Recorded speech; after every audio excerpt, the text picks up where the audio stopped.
Banner ವಿಚಾರವಾಗಿ ನಡೆದ ಗಲಾಟೆ ವೇಳೆ ಕಾಂಗ್ರೆಸ್ ಕಾರ್ಯಕರ್ತ ಮೃತಪಟ್ಟಿದ್ದ ಪ್ರಕರಣಕ್ಕೆ ದಿನಕ್ಕೊಂದು ಹೊಸ ಟ್ವಿಸ್ಟ್ ಸಿಗ್ತಿದೆ. ಗಲಭೆ ವೇಳೆ ಜನಾರ್ದನ ರೆಡ್ಡಿ ಮನೆ ಮೇಲೆ ಗನ್ಮ್ಯಾನ್ ನಿಂತಿರೋದು ಎನ್ನಲಾದ ಫೋಟೋವೊಂದನ್ನು ಶಾಸಕ ಭರತ್ ರೆಡ್ಡಿ ಬೆಂಬಲಿಗರು ರಿಲೀಸ್ ಮಾಡಿದ್ದಾರೆ. ಜನಾರ್ದನ ರೆಡ್ಡಿ ಕಡೆಯವರಿಂದಲೂ ಫೈರಿಂಗ್ ನಡೆದಿದೆ ಎಂದು ಆರೋಪಿಸಲಾಗಿದ್ದು, ಸರ್ಕಾರಿ ಗನ್ಮ್ಯಾನ್ ವಿಚಾರಣೆಗೆ ಕಾಂಗ್ರೆಸ್ ಒತ್ತಾಯ ಮಾಡಿದೆ. ಹೀಗಾಗಿ ಈಗ ಬಿಡುಗಡೆ ಮಾಡಲಾಗಿರುವ ಫೋಟೋ ಬಗ್ಗೆಯೂ ಬಳ್ಳಾರಿ ಪೊಲೀಸರು ತನಿಖೆಗೆ ಮುಂದಾಗಿದ್ದಾರೆ. ಇನ್ನು ಪ್ರಕರಣ ಸಂಬಂಧ ಪೊಲೀಸರು ತನಿಖೆ ಚುರುಕುಗೊಳಿಸಿದ್ದು, ರೆಡ್ಡಿ ಹಾಗೂ ಬೆಂಬಲಿಗ ನಾಗರಾಜ್ ನೀಡಿದ ದೂರಿನ ಬಗ್ಗೆ ವಿಚಾರಣೆ ನಡೆಸ್ತಾ ಇದ್ದಾರೆ. ಕೊಲೆಗೆ ಯತ್ನ ಎಂದು ಆರೋಪಿಸಿ ಗಂಗಾವತಿ ಶಾಸಕ ಜನಾರ್ದನ್ ರೆಡ್ಡಿ ಕೇಸ್ ದಾಖಲಿಸಿದರೆ, ಅವರ ಆಪ್ತ ನಾಗರಾಜ್ ಅಟ್ರಾಸಿಟಿ ಪ್ರಕರಣ ದಾಖಲಿಸಿದ್ರು. ಹೀಗಾಗಿ ಬ್ಯಾನರ್ ಹರಿದ ಸ್ಥಳ, ಜನಾರ್ದನ ರೆಡ್ಡಿ ತೋರಿಸಿದ ಜಾಗಗಳನ್ನು ಬಾಂಬ್ ನಿಷ್ಕ್ರಿಯ ದಳ ಮತ್ತು ಎಫ್ಎಸ್ಎಲ್ ತಂಡ ಪರಿಶೀಲನೆ ನಡೆಸಿದೆ. ಜನಾರ್ದನ ರೆಡ್ಡಿ ದೂರಿನ ಕೇಸ್ ತನಿಖಾಧಿಕಾರಿ ಅಯ್ಯನಗೌಡ ಮತ್ತು ಅಟ್ರಾಸಿಟಿ ಕೇಸ್ ತನಿಖಾಧಿಕಾರಿ ಬಸವರಾಜ್ ನೇತೃತ್ವದಲ್ಲಿ ತನಿಖೆ ನಡೀತಾ ಇದೆ. ಜನಾರ್ದನ ಮನೆ ಮುಂದೆ ಸಿಸಿ ಕ್ಯಾಮೆರಾ ದೃಶ್ಯಗಳನ್ನು ಪೊಲೀಸರು ವಶಕ್ಕೆ ಪಡೆದಿದ್ದು, ಶಾಸಕ ಜನಾರ್ದನ ರೆಡ್ಡಿ ತೋರಿಸಿದ ಬುಲೆಟ್ ಕೂಡ ಜಪ್ತಿ ಮಾಡಿದ್ದಾರೆ. ಬ್ಯಾನರ್ ವಿಚಾರವಾಗಿ ನಡೆದ ಗಲಾಟೆ ವೇಳೆ ಕಾಂಗ್ರೆಸ್ ಕಾರ್ಯಕರ್ತ ಮೃತಪಟ್ಟಿದ್ದ ಪ್ರಕರಣಕ್ಕೆ ದಿನಕ್ಕೊಂದು ಹೊಸ ಟ್ವಿಸ್ಟ್ ಸಿಗ್ತಿದೆ. ಗಲಭೆ ವೇಳೆ ಜನಾರ್ದನ ರೆಡ್ಡಿ ಮನೆ ಮೇಲೆ ಗನ್ಮ್ಯಾನ್ ನಿಂತಿರೋದು ಎನ್ನಲಾದ ಫೋಟೋವೊಂದನ್ನು ಶಾಸಕ ಭರತ್ ರೆಡ್ಡಿ ಬೆಂಬಲಿಗರು ರಿಲೀಸ್ ಮಾಡಿದ್ದಾರೆ. ಜನಾರ್ದನ ರೆಡ್ಡಿ ಕಡೆಯವರಿಂದಲೂ ಫೈರಿಂಗ್ ನಡೆದಿದೆ ಎಂದು ಆರೋಪಿಸಲಾಗಿದ್ದು, ಸರ್ಕಾರಿ ಗನ್ಮ್ಯಾನ್ ವಿಚಾರಣೆಗೆ ಕಾಂಗ್ರೆಸ್ ಒತ್ತಾಯ ಮಾಡಿದೆ. ಹೀಗಾಗಿ ಈಗ ಬಿಡುಗಡೆ ಮಾಡಲಾಗಿರುವ ಫೋಟೋ ಬಗ್ಗೆಯೂ ಬಳ್ಳಾರಿ ಪೊಲೀಸರು ತನಿಖೆಗೆ ಮುಂದಾಗಿದ್ದಾರೆ.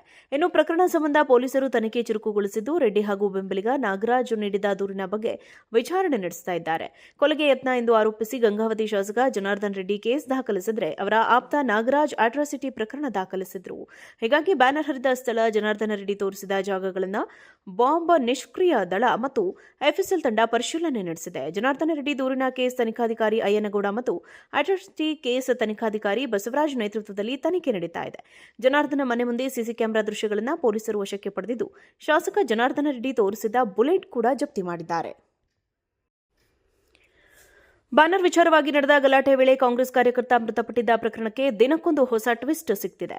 ಗಲಭೆ ವೇಳೆ ಜನಾರ್ದನ ರೆಡ್ಡಿ ಮನೆ ಮೇಲೆ ಗನ್ಮ್ಯಾನ್ ನಿಂತಿರೋದು ಎನ್ನಲಾದ ಫೋಟೋವೊಂದನ್ನು ಶಾಸಕ ಭರತ್ ರೆಡ್ಡಿ ಬೆಂಬಲಿಗರು ರಿಲೀಸ್ ಮಾಡಿದ್ದಾರೆ.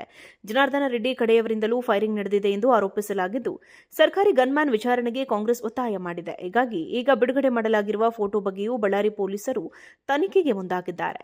ಇನ್ನು ಪ್ರಕರಣ ಸಂಬಂಧ ಪೊಲೀಸರು ತನಿಖೆ ಚುರುಕುಗೊಳಿಸಿದ್ದು, ರೆಡ್ಡಿ ಹಾಗೂ ಬೆಂಬಲಿಗ ನಾಗರಾಜ್ ನೀಡಿದ ದೂರಿನ ಬಗ್ಗೆ ವಿಚಾರಣೆ ನಡೆಸ್ತಾ ಇದ್ದಾರೆ. ಕೊಲೆಗೆ ಯತ್ನ ಎಂದು ಆರೋಪಿಸಿ ಗಂಗಾವತಿ ಶಾಸಕ ಜನಾರ್ದನ್ ರೆಡ್ಡಿ ಕೇಸ್ ದಾಖಲಿಸಿದರೆ, ಅವರ ಆಪ್ತ ನಾಗರಾಜ್ ಅಟ್ರಾಸಿಟಿ ಪ್ರಕರಣ ದಾಖಲಿಸಿದ್ರು.